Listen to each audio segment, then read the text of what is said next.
व्यक्ति अपने कर्मों से पुण्य अर्जित करके देवलोक एवं पितरलोक में स्थान प्राप्त करते हैं। पितृपक्ष के दौरान लोग अपने पितरों को याद करते हैं, उनके लिए तर्पण, पिंडदान, श्राद्ध, दान, ब्राह्मण भोज, पंचबलि आदि करते हैं। इससे पितर खुश होते हैं और तृप्त होकर आशीर्वाद देते हैं। पितरों को देवताओं के समान पूजनीय बताया गया है। पितरों के दो रूप बताए गए हैं, देव पितर और मनुष्य पितर। देव पितर का काम न्याय करना है। ये मनुष्य एवं अन्य जीवों के कर्मों के अनुसार उनका न्याय करते हैं। शास्त्रों का अध्ययन करने से हमें पता चलता है कि पितृ देवता को कैसे बंधन से मुक्त कराया जा सकता है, उन्हें कैसे तृप्त किया जा सकता है। तीर्थ में पूजन, श्राद्ध और दान की महिमा, गृहस्थ के लिए आचरणीय शिष्टाचार, दान एवं श्राद्ध का उपदेश, ये स्कंद पुराण का अध्याय है। सारस्वत मुनि कहते हैं, जो गंगा जल, मधु, घृत, कुमकुम, अगर, चंदन, गूगल, बिल्वपत्र, गुम का फूल आदि आवश्यक वस्तुओं का भार कंधे पर रखकर पैदल तीर्थ यात्रा करता है और तीर्थ में स्नान करके शिव, विष्णु तथा ब्रह्मा जी का दर्शन करता है एवं उन्हें पूजा चढ़ाता है, वह सब बंधनों से मुक्त हो प्रलय काल पर्यंत भगवान शिव का प्रसाद बना रहता है। तीर्थ में स्नान करके संध्या वंदन, श्राद्ध, तर्पण आदि करने के विषय में ब्राह्मण की आज्ञा लेनी चाहिए और उसकी बात माननी चाहिए। तदनंतर दर्भ, तिल और हविष्य अन्न का श्रद्धा पूर्वक प्रयोग करना चाहिए। तीर्थ में अगस्त्य, भृंगराज एवं कमल के पुष्प, कपूर, अगर, चंदन, कुमकुम और तुलसी दल आदि को संकल्प पूर्वक चढ़ाने पर अनंत पुण्य की प्राप्ति होती है। तीर्थ भूमि में तांबूल, फल, निवेद, तिल, कुशा और जल के साथ विल्व के बराबर पिंड देना चाहिए। अमावस्या, पूर्णिमा, माता पिता की निधन तिथि, गच्छाया और त्रयोदशी तिथि को एवं श्राद्ध योग्य द्रव्य और श्रेष्ठ ब्राह्मण प्राप्त होने पर पितरों के ऋण से मुक्त होने के लिए घर पर श्राद्ध करना चाहिए। सागर गामनी नदी के तट पर श्राद्ध किया जाए तो घर से 100 गुना अधिक फल होता है। मनुष्य यदि प्रभास, पुष्कर, गया, पिंड तारक, प्रयाग, गोमती, भव तथा दामोदर के सम्मुख एवं नर्मदा आदि तीर्थों में श्राद्ध करे तो उसके पितर सब पापों से मुक्त हो उत्तम गति को प्राप्त होते हैं और श्राद्धकर्ता भी उत्तम संतान पाकर तथा उत्तम भोग भोगकर अंत में दिव्य विमान पर आरूढ़ हो स्वर्गलोक को जाता है। काम, क्रोध, लोभ, मोह, मद आदि माया, मत्स्य, चुगली, अविवेक, अविचार, अहंकार, स्वच्छतंता, चपलता, लोलुपता, अन्याय साधन, आयास, प्रमाद, दुस्साहस, आलस्य, दीर्घ सूत्रता, पर स्त्रीगमन, अत्यधिक आहार, सर्वदा आहार का त्याग, शोक तथा चोरी इत्यादि दोषों को त्याग कर तो घर में सदाचार पूर्वक रहता है। वह मनुष्य इस भूमि का, देश का तथा नगर का भूषण है। वह श्रीमान, विद्वान तथा कुलीन है और वही सब पुरुषों से श्रेष्ठ है। काम आदि के कारण कोई भी घर में दोषों का त्याग नहीं कर पाता। जिसने दोषों का परित्याग कर दिया है उसी के द्वारा स्नान, संध्या, जप, होम, श्राद्ध, तर्पण तथा देव पूजा आदि सत्कर्म संपन्न होते हैं। प्रयाग, कुरुक्षेत्र, सरस्वती नदी, समुद्र, गया, रुद्रपद, नर नारायण का आश्रम, प्रभास, पुष्कर, कृष्ण, गोमती, पिंड तारक, वस्त्रपद, पुण्यगिरी, दामोदर, भीमवेश्वरी, नर्मदा, स्कंद तीर्थ, रामेश्वर आदि, उज्जैनी, महाकाल, काशी, कलिंग और मथुरा, इन तीर्थों की मनुष्य यदि एक बार भी यात्रा कर लेता है तो वह ब्रह्म हत्या आदि समस्त दोषों से मुक्त हो जाता है।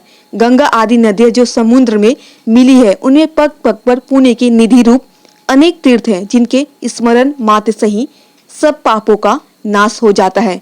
काम भोग में आसक्त चित्त वाले जो मूढ़ मानव स्त्रियों में रमते रहते हैं, उनकी यह विपरीत धारणा है कि सुंदरी स्त्रियों का शरीर अपने अपवित्र शरीर से कोई भिन्न वस्तु है। वे मुक्ति मार्ग से भ्रष्ट होकर पशु योनि में जन्म लेते हैं। जो मानव पुष्ट शरीर और निरोग युवा अवस्था पाकर गंगा आदि तीर्थों में नहीं जाते, वे ज्ञान शून्य खल जीते जी भी मरे हुए के समान है। पहले शुभ और अशुभ कर्मों का बंधन काटकर फिर कल्याण में मोक्ष पाने की इच्छा करे। यदि ऐसा ना हो सके तो मनुष्य को सदा शुभ कर्म ही करना चाहिए।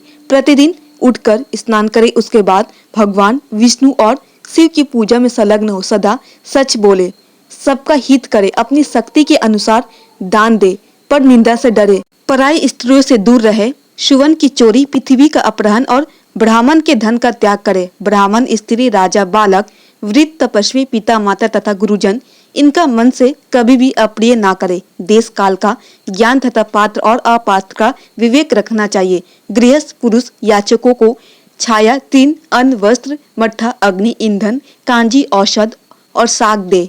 एकादशी, पूर्णिमा, चतुर्दशी, अष्टमी, अमावस्या, व्यतिपात, संक्रांति, ग्रहण, व्यतिथि, पिता माता की निधन तिथि, युग आदि तिथि और मंतवादी तिथि को अपने घर में श्राद्ध, दान एवं कीर्तन आदि का उत्सव मनाना चाहिए अथवा उक्त तिथियों को तीर्थ में जाना चाहिए, क्योंकि वहां घर से 100 गुना फल होता है। गृहस्थ पुरुष इंद्रियों को वश में करे, मदिरा पीना और जुआ खेलना छोड़ दे, विवाद में आना और युद्ध करना यत्न पूर्वक त्याग दे। स्नान, दान, जप, होम, देव पूजन और ब्राह्मण भोज आदि पुण्य कर्म यदि उक्त तिथियों में विधि पूर्वक किए जाए तो वे सब अक्षय होते हैं। किसी श्रेष्ठ ब्राह्मण को एक भी गौ अवश्य दान करे, जो वस्त्र और आभूषणों से विभूषित, दूध देने वाली, बछड़े वाली और तरुणी नई हो। जो एक भी गाय ब्राह्मण को दान करता है वह सब पातकों से मुक्त हो जाता है। जब यमदूत किसी पुरुष को बांधकर उसे यमलोक के मार्ग से ले जाते हैं, उस समय दान में दी हुई नंदा गौ वहां आकर उसे अपने पुत्र की भांति देखती है और यमदूतों को अपने हुंकार से चित्कार दाता को साथ ले शिवलोक में पहुंचा देती। यदि अपने आहार में चौथाई भाग सिद्धांत निकाल कर दान किया जाता है तो दाता पुरुष निश्चय ही ध्रुवलोक में जाता है।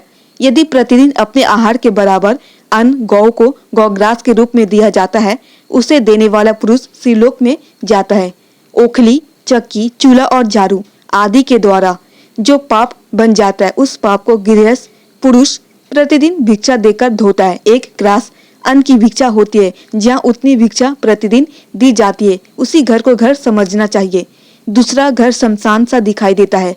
घर, अन्न, जल, सिद्धांत, छाता, जूता, कमंडलू, अंगूठी और वस्त्र दान करके मनुष्य स्वर्ग में जाता। जो थके हुए को सवारी देता, प्यासों को पानी पिलाता और भूख से पीड़ित मनुष्य को अन्न देता है, वह विमान द्वारा स्वर्लोक में जाता है। अपनी शक्ति के अनुसार सदा घृत युक्त भोजन देना चाहिए, क्योंकि प्राण अन्नमय है, अतः उसे पाकर प्राणी संतुष्ट होते हैं। संसार में भूख की पीड़ा ही सबसे बड़ी पीड़ा है, उसकी दवा है अन्न। अन्न से ही वह पीड़ा शांत होती है, इसलिए अन्नदान उत्तम है।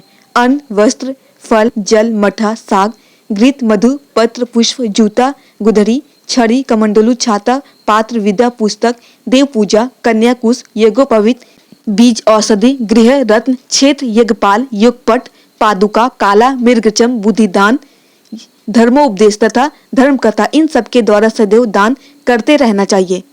उससे महान कल्याण होता है और दाता सब पापों का नाश करके शिवलोक में जाता है। श्राद्ध में कुलीन, वैद्य, क्रोध रहित, स्नानशील तथा अपने देश के अनुकूल सदाचार में तत्पर गृहस्थ ब्राह्मण को भोजन कराना चाहिए। श्राद्ध के एक दिन पहले निष्काम, लोभ रहित एवं निरोग ब्राह्मणों को निमंत्रण देना चाहिए, किंतु गांव भर की पुरोहिती करते हो उनको नहीं। उन निमंत्रित ब्राह्मणों के आगे विधिपूर्वक पिंडदान करना चाहिए। बिना श्रद्धा के किया हुआ श्राद्ध दूसरे के किए हुए समान निष्फल होता है, अतः क्रोध त्याग कर श्रद्धा पूर्वक श्राद्ध का अनुष्ठान करना चाहिए। श्राद्ध कर्म में बलि वैश्य देव के अंत में वनप्रस्थ, ब्रह्मचारी, पथिक एवं तीर्थसेवी अतिथि का सत्कार करना चाहिए।